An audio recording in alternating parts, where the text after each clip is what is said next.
Assalamualaikum sahabat. Pada video kali ini, kita akan mengupas salah satu sosok yang sangat berpengaruh dalam sejarah Islam, Anas bin Malik. Siapa Anas bin Malik? Dia adalah sahabat Nabi Muhammad SAW yang dikenal karena dedikasinya yang luar biasa dan pelayanan setianya kepada Rasulullah. Tapi lebih dari itu, Anas bin Malik adalah jembatan yang menghubungkan kita dengan ajaran langsung Nabi Muhammad melalui ribuan hadis yang diriwayatkannya.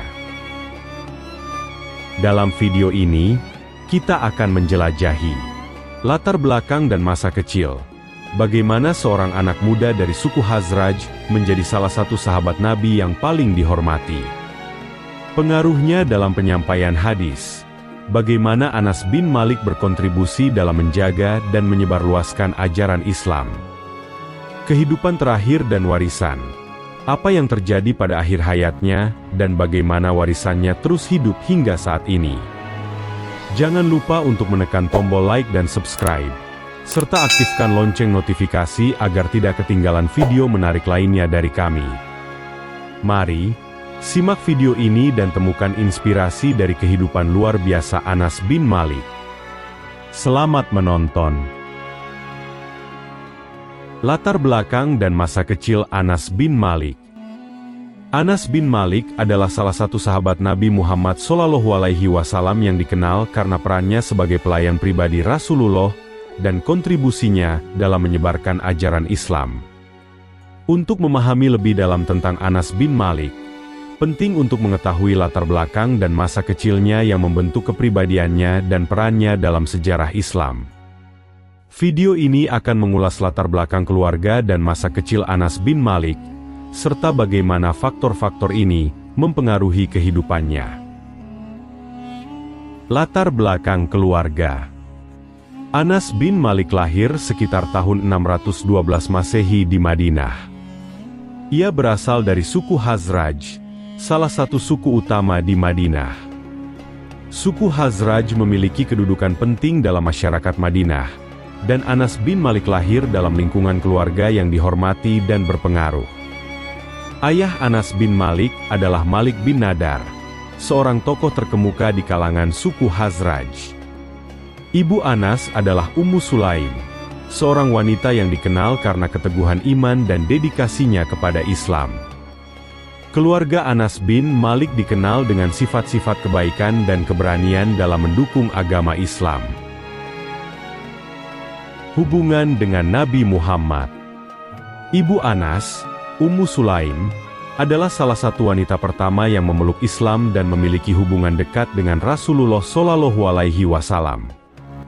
Ketika Anas masih kecil, ibunya memutuskan untuk mengirimnya untuk melayani Nabi Muhammad. Dalam suatu riwayat, Ummu Sulaim mengajukan Anas kepada Rasulullah sebagai pelayan pribadi, dan Nabi menerima tawaran tersebut dengan penuh kehangatan. Ini menunjukkan kedekatan keluarga Anas dengan Rasulullah dan kepercayaan mereka terhadap kepemimpinan Nabi. Anas bin Malik mulai melayani Rasulullah pada usia yang sangat muda, sekitar 10 tahun. Masa kecilnya dihabiskan di bawah bimbingan Nabi Muhammad, dan ini memberikan pengaruh yang mendalam dalam pembentukan kepribadiannya. Selama masa ini, Anas bin Malik mengamati dan belajar langsung dari Rasulullah tentang berbagai aspek kehidupan dan ajaran Islam. Pengalaman dan pendidikan. Selama melayani Rasulullah, Anas bin Malik tidak hanya terlibat dalam urusan sehari-hari, tetapi juga mendapatkan pendidikan langsung dari Nabi. Dia menyaksikan berbagai peristiwa penting dalam sejarah Islam, termasuk beberapa pertempuran dan peristiwa besar lainnya. Pengalaman ini memberikan wawasan yang berharga dan membentuk pemahaman mendalam tentang ajaran Islam. Sifat-sifat dan karakter. Dari masa kecilnya, Anas bin Malik dikenal sebagai seorang anak yang penuh perhatian dan taat. Sifat-sifat ini tercermin dalam pelayanan setianya kepada Nabi Muhammad. Selain itu, dia dikenal karena kecerdasan dan kemampuannya dalam menyerap ajaran Nabi. Karakter ini membuatnya menjadi salah satu sahabat yang sangat dihormati dan berpengaruh. Suatu hari ketika Rasulullah Shallallahu Alaihi Wasallam baru saja hendak tinggal dan menetap di Madinah, datanglah menghadap Al-Gumaisah binti Milhan, ibunda Anas. Al-Gumaisah membawa Anas yang ketika itu masih kecil. Saat itu Anas berambut poni yang menutupi keningnya. Apabila kepala Anas kecil ini bergerak, rambut poni itu pun ikut bergerak. Al-Gumaisah memberi salam kepada Nabi Shallallahu Alaihi Wasallam seraya berkata, "Ya Rasulullah, tidak ada seorang pria dan wanita pun dari kaum Ansyar yang menghadapmu kecuali mereka memberikan hadiah kepadamu. Aku tidak memiliki apa-apa untuk dijadikan hadiah selain anak ini saja. Ambillah ia dan jadikanlah ia pembantumu, ya Rasulullah."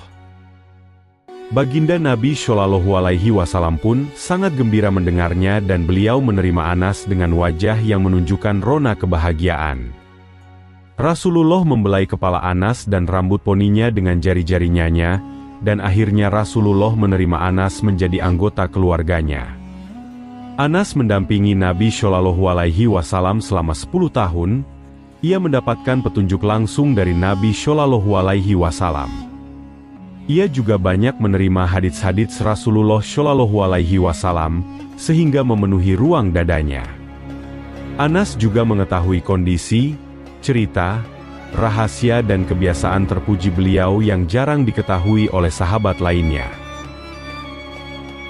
Anas dalam pergaulannya dengan Nabi mendapatkan yang tidak didapat oleh seorang anak dari ayahnya. Ia juga menemukan apa dari keagungan sifat Rasulullah yang membuat seluruh dunia rasa iri kepadanya. Dalam sebuah riwayat, ia bercerita, Rasulullah Shallallahu Alaihi Wasallam adalah manusia yang paling baik akhlaknya.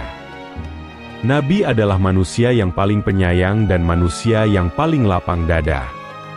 Nabi pernah menyuruhku untuk membeli sesuatu, dan aku pun keluar untuk membelinya. Di tengah jalan, aku berniat untuk bermain bersama anak-anak di pasar, dan aku tidak melakukan apa yang diperintahkan oleh Rasulullah Shallallahu Alaihi Wasallam kepadaku. Saat aku sudah bertemu dengan anak-anak tadi, aku merasakan ada seorang pria yang berdiri di belakangku, dan ia mengelus pundakku. Lalu aku pun menoleh ke belakang. Ternyata ia adalah baginda Rasulullah Shallallahu Alaihi Wasallam.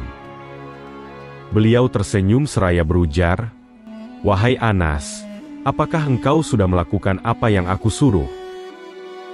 Aku merasa grogi dan berkata, "Baik, aku akan melakukannya sekarang, ya Rasulullah." Demi Allah, aku sudah membantu beliau 10 tahun lamanya. Namun atas apa yang aku lakukan sepanjang itu beliau tidak pernah berkata, "Mengapa engkau lakukan ini?" Dan beliau tidak pernah berkata atas apa yang tidak aku kerjakan, seperti, "Mengapa engkau tidak mengerjakannya?" Unais adalah panggilan manja Rasulullah Shallallahu Alaihi Wasallam untuk Anas. Kadang beliau memanggilnya dengan anakku. Seringkali Rasulullah memberikan nasihat dan wejangan yang memenuhi relung hati dan sanubari Anas. Salah satu nasihat beliau kepada Anas, "Anakku, apabila engkau mampu berada di pagi dan sore hari tanpa ada dengki di hatimu pada siapapun, maka lakukanlah. Karena yang demikian adalah termasuk sunahku. Barang siapa yang menghidupkan sunahku, maka ia telah mencintaiku. Barang siapa yang mencintaiku, maka kelak ia akan berada di surga bersamaku. Anakku, jika engkau masuk ke dalam rumah, ucapkanlah salam, karena itu akan membawa keberkahan bagimu dan juga bagi penghuni rumahmu." Rasulullah Shallallahu Alaihi Wasallam juga seringkali mendoakan Anas bin Malik. Salah satu doa beliau untuk sahabat Anas adalah, "Ya Allah, berikanlah ia harta dan keturunan serta berkahilah hidupnya." Allah Subhanahu wa Ta'ala pun mengabulkan doa nabinya. Anas menjadi orang dari kaum Ansyar yang paling banyak hartanya. Ia memiliki keturunan yang amat banyak, anak serta cucunya melebihi 100 orang.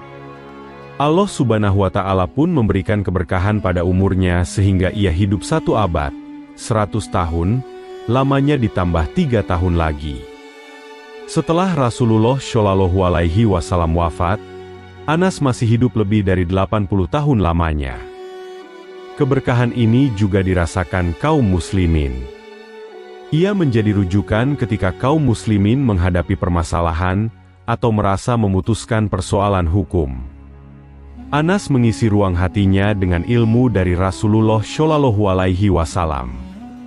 Ia juga telah banyak menghidupkan hati para sahabat dan tabi'in dengan petunjuk dan ajaran Nabi. Ia juga sering memberitahukan kepada orang lain sabda dan kebiasaan Rasulullah Shallallahu Alaihi Wasallam. Anas begitu keras untuk berusaha mencontoh Rasulullah dalam perbuatan dan ucapannya. Ia menyukai apa yang disukai Nabi dan membenci apa yang Nabi benci. Hal yang paling berkesan pada dirinya ada 2, yaitu hari pada kali pertama ia berjumpa dengan Nabi dan hari ketika beliau wafat. Jika hari pertama ia berjumpa Rasul, ia menjadi gembira dan bersemangat, seolah ia menghirup aroma yang semerbak. Namun apabila terbersit dalam benaknya hari yang kedua, maka ia menjadi sedih dan menangis serta manusia yang berada di sekelilingnya saat itu menangis juga. Seringkali ia berkata, "Sampai kini aku belum menemukan hari lain seperti kedua hari tersebut."